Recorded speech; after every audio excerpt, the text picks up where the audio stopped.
Peter Zalmayev is the director of the Eurasia Democracy Initiative, which is dedicated to promoting democracy in post-communist states. Peter, good to have you back. The Russians, as Rory said, are heaping scorn on the investigation. We just heard that analyst say that there's no evidence to link Putin to all this. But is it at all likely that a high-profile murder operation like this one would not have been sanctioned at the highest levels of the Kremlin? Well, considering the very substance that was used in order to murder this gentleman, polonium-210, its rarity and its cost, it was said to have been over $1 million. It was designed to send a signal to the rank and file of Putin's KGB cadres, to all the dissidents, whether inside Russia and outside of Russia, and it was from all the appearances of it, directed from the very top of the leadership. And there's definitely no doubt that Litvinenko had become a very serious thorn in Putin's side. He had. He was a low-ranking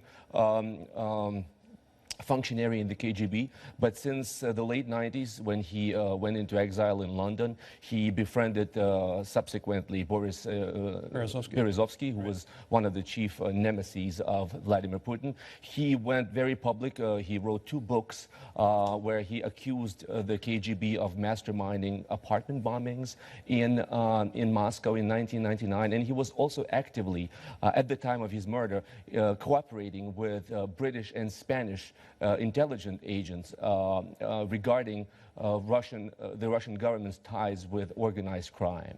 Now, and while the report said that Putin had probably ordered the murder, it was certain of a whole number of things, including that he was killed by the polonium-210 at a London hotel, and it was convinced that Russian agents were behind it because they ended up finding polonium virtually everywhere one of these guys went in London. Yeah, the evidence is, although the Sir Robert Owen, who was the chief of the inquiry, he said that the evidence is largely circumstantial. The circumstantial evidence that was presented is very simply overwhelming.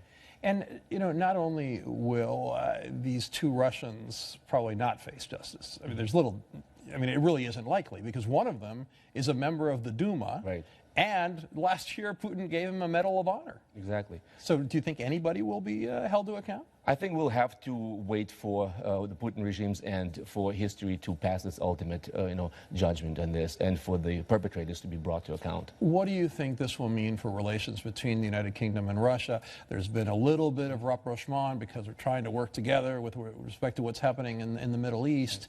But, you know, the Russian spokespeople, Putin's and somebody for the Russian foreign minister, have come out and said that this would poison the relationship. Well, I think the harsh language in the inquiry's findings will complicate diplomatic relations between the 2 countries, but there's no love lost between them. And I think even though the Prime Minister, David Cameron, said that this was a state-sponsored murder, he then continued to say that,